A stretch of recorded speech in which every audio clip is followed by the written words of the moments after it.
everyone, welcome back to my YouTube channel. Mayam bo video siga taram na oksari mayam ngasi se light hada banumi ni aba go Durga Puja gi aloi banumi ado aloi banumi na light hada badi dumaina thoi aba ko ado aina ne Sai Baba mandir se lahan ngai chaning amba Guwahati lakpai matung da Sai Baba mandir dumaina ambau satri aba ko ama hak lei aina Guwahati lakting ai da long ri mang da ko appointment gi mamang da kahili para da leiba Sai Baba mandir ai chalui aba ko hanadi Guwahati da sunate ne hana Guwahati da sunate ne Jorhat da ai Sai Baba mandir da jam chali aba ko jamna thajaba lai ko ado ngasi se banju oi ba du lai thada banumit ka oi re ko ngarang da lahan ngati lai from chalure Durga imagi mandir mandap punumak ta ko ngasi se Sai Baba mandir chat kana na ko loisale jumgi thabak kai kai kara loisalame ado hajik chali ado first time chali nya 6 mile ki Sai Baba mandir se ko saudi saudi na hai ba ko chat pau ambau satri ado ngasi chali ba ado ngasi 6 mile gi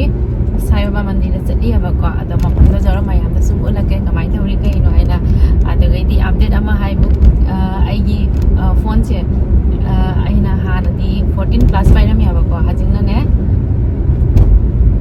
lai krom ko Syam mandir jala lai re ado 14 plus pai ram se khara size si khara saure ina pai ba handy oi ge duna ne haji 16 mun lo re ko haji na khara ne video quality so photo quality so adu ai storage se khara problem ne ram ya ba ko adu so phare adu ai handy so oi haji na pai ba use to ba jam ngai re haji ai phone se update khara di to re haji adu na khara hana dine storage se khara problem ne ram ya ba ko full oi na hekta lai to haji ti mai na problem lai dire khara di solve oi re adu ni ma'am ai ngai school hangani ado ngasi ban oi ngai siga amda like from tho gai na haji to i ba ko ado jawra ga sum khara khara ulage kamai na noi na ko Sai Baba mandir se ko first time sali ni excited ni ba ko asina kaino ni Chandrapur satpham ni akoi chatuina sonda ni 6 mile sonda puja ngarang jeng dare ngarang jeng sina sonda leiba to aduni nokmi nimita Durga Puja jeng ami to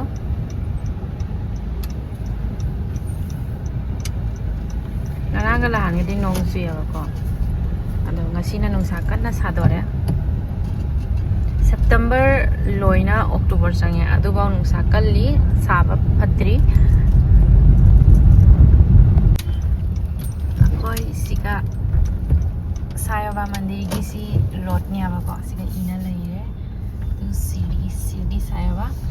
adu CD Sai Baba mandir jam pui dere sika asi mapam se ke no ko re ai jaga se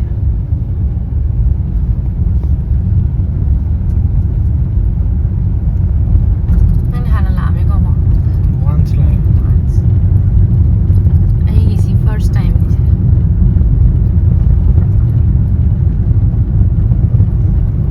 akoi school gi bayo malai papori bayo hoina ko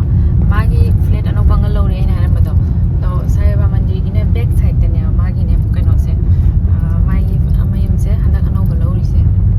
du so ano flat kan sai se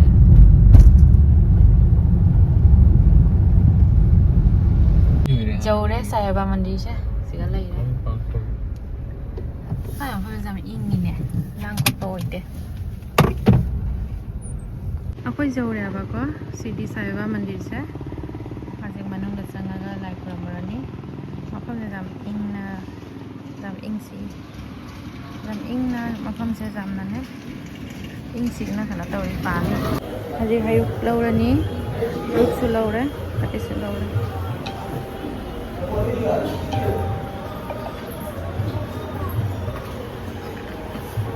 Sai Baba ga na ta ni se book su phangi DVD stage su phangi kai gai long ni eta ta dibo no roses jolly siga light heru kai kai ma'am jolly pati ki laure koi heru lai re duk su laure lady saki su laure se haji khalani sini thaba mapam je tongana thammi moi thak thabam je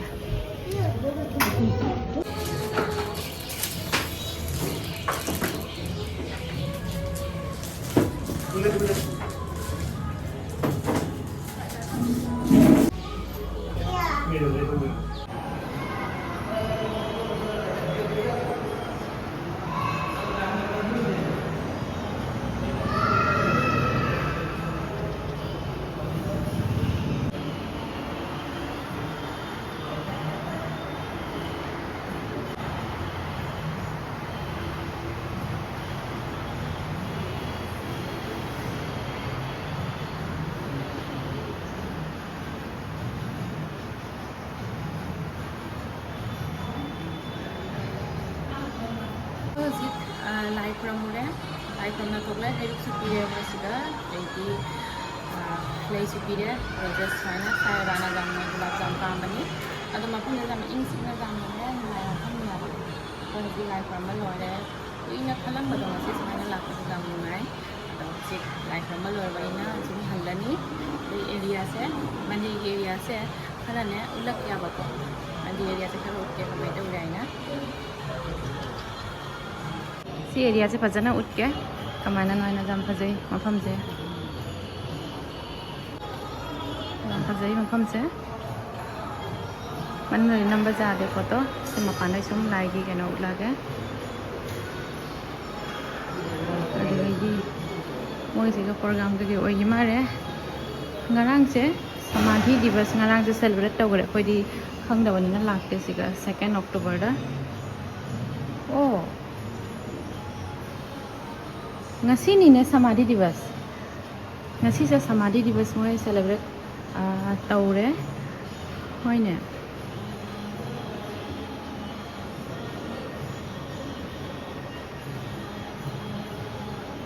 ngasi ni 2 October hawan loi gare digadi 4:30 dana guru bhagavat recitation evening aarti pung manga makhai da sumaina pung taru tana bhog pi bani aba moi lai hai ruk se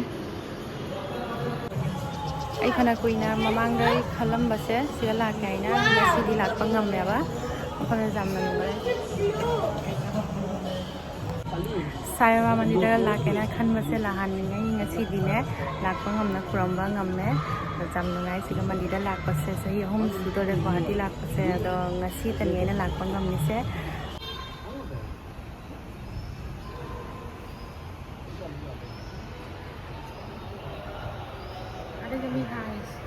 si mafam sina jaiga tawoi mare ngasi se jaiga tawbagi mikho hajik sukana leiri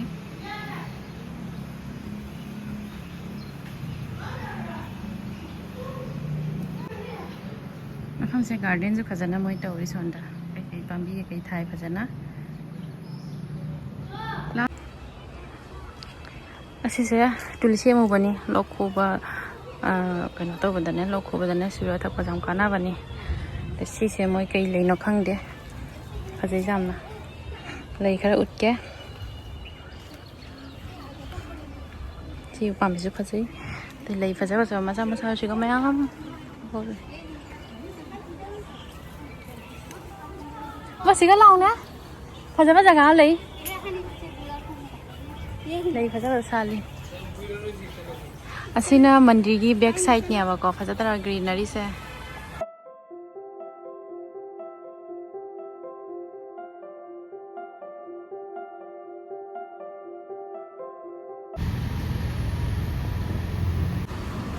si upame je kyam wangi kai pame na de khang da sina bokul pambi ni se bokul pambi ni adai di siga kenom e neem tree from Sirdi re par neem pambi se oh si neem pambi se Sirdi sai mandir du kai par neem pambi nai se tana samana khajala thami ba chesu sai ba da mi lei kali da yasina kai lei no khangde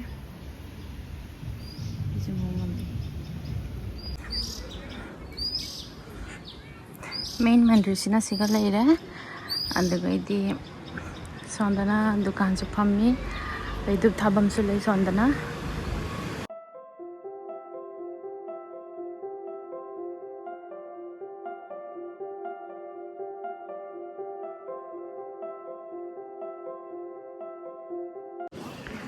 gym ꯍꯜꯂꯝꯗꯥꯏꯗ ꯁꯥꯏꯕꯥꯕꯥ ꯃꯟꯗꯤꯔꯒꯤꯅꯦ ꯃꯟꯗꯤꯔꯁꯦ ꯎꯠꯀꯦ ꯍꯥꯏꯕ ꯁꯤꯒꯅ ꯂꯥꯏ ꯂꯩꯔꯤꯅꯤ ꯁꯣꯗꯅ ꯙꯨꯞ ꯊꯥꯐꯝ ꯂꯩ ꯀꯩꯀꯩ ꯄꯣꯠ ꯌꯣꯜꯂꯤ ꯂꯥꯏꯒꯤ ꯍꯩꯔꯨꯛ ꯀꯩꯀꯩ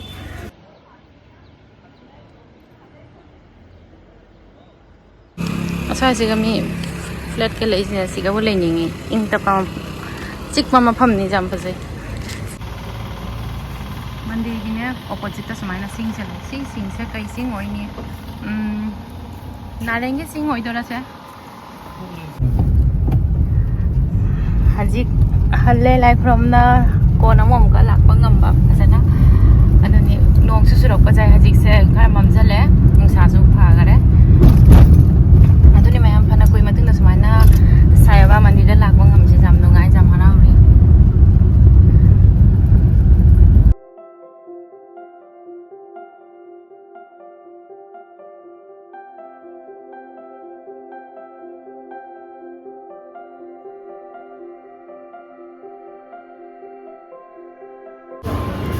ꯂꯥꯏ ꯈꯨꯔꯨꯝꯕ ꯍꯜꯂꯛꯄꯗ ꯑꯁꯤ ꯆꯥꯗꯣꯔꯤ ꯁꯣꯂꯦ ꯚꯇꯨꯔꯦꯒ ꯀꯣꯐꯤꯒ ꯆꯥꯛ ꯂꯥꯝꯃꯦ ꯍꯧꯖꯤꯛꯃꯨꯛ ꯄꯥꯅꯤꯄꯨꯔꯤ ꯆꯥꯗꯣꯔꯤ ꯁꯤꯒ ꯂꯥꯏ ꯊꯥꯗꯕ ꯃꯤ ꯃꯌꯥꯝ ꯊꯣꯛꯅꯔꯛꯏꯕꯣ ꯁꯤꯅ ꯑꯩꯈꯣꯏ ꯁꯣꯝꯗꯩ ꯊꯣꯛꯂꯛꯏꯅꯤ ꯑꯩꯈꯣꯏꯒꯤ ꯖꯨꯝꯒꯤ ꯁꯣꯟ ꯁꯤꯒꯤ ꯒꯂꯤꯁꯤꯒꯤ ꯊꯣꯛꯂꯛꯏꯅꯤ ꯍꯣꯂꯤ ꯑꯗꯨꯃꯥꯏꯅ ꯃꯤꯔꯪ ꯁꯥꯟꯅꯔꯒ ꯂꯩꯔꯤꯁꯦ ꯁꯤꯟꯗꯨꯔ ꯈꯦꯂꯥ ꯀꯧꯕꯅꯤ ꯁꯤꯟꯗꯨꯔ ꯁꯥꯟꯅꯕꯗꯣ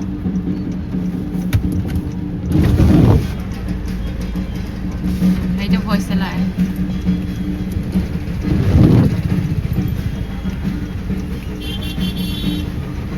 आधा दुगाई में लाए नक्सला उठ के मी हराउनरिबा एनु लाइ खदा बचत पसे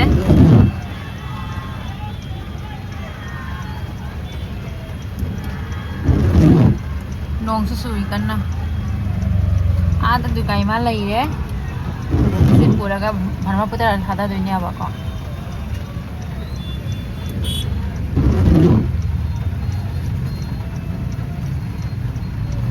अफा नुंगाइबा पिना बिरमो दुगैदी फत्तबा दसा कई पुबिगरोयना खुरमो खंगबा आदा ले दुगाइमा आदा लेरे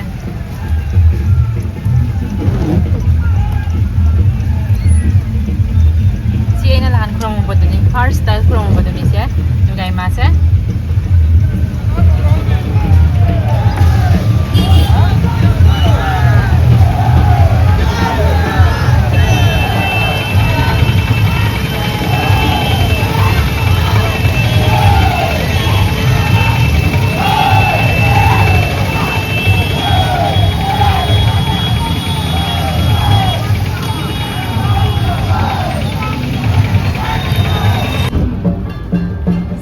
दुर्गा मामा लाए चखी बको लक्ष्मी माँ सरस्वती माँ कार्तिक गणेश लोना परें साना लाए फॉरेस्ट गेट की दुर्गा पंडाल से लाइट थादारमदाई की लाइट पुथोए लाइट थादारमदाई जाम नुंगाइतबनी आइदी लाइ थादबा नुमिसे थवाइ जाम नुंगाइते कइगिनो खंगदेबो अखोइ जुम सपदा नोंमु खरखर सुथारे आदो ngасidi apa makara sasale Durga Puja ने ना सोले भटुरे ससले दुगैति पानी पूरी मुक दुगैति तहि पुस्का मो जुम द पेकिंग दौरा परे जुम जरगा मो बचा दनि अदोदि मै हम ngasi भिडियो से मतंग से लोइसलागे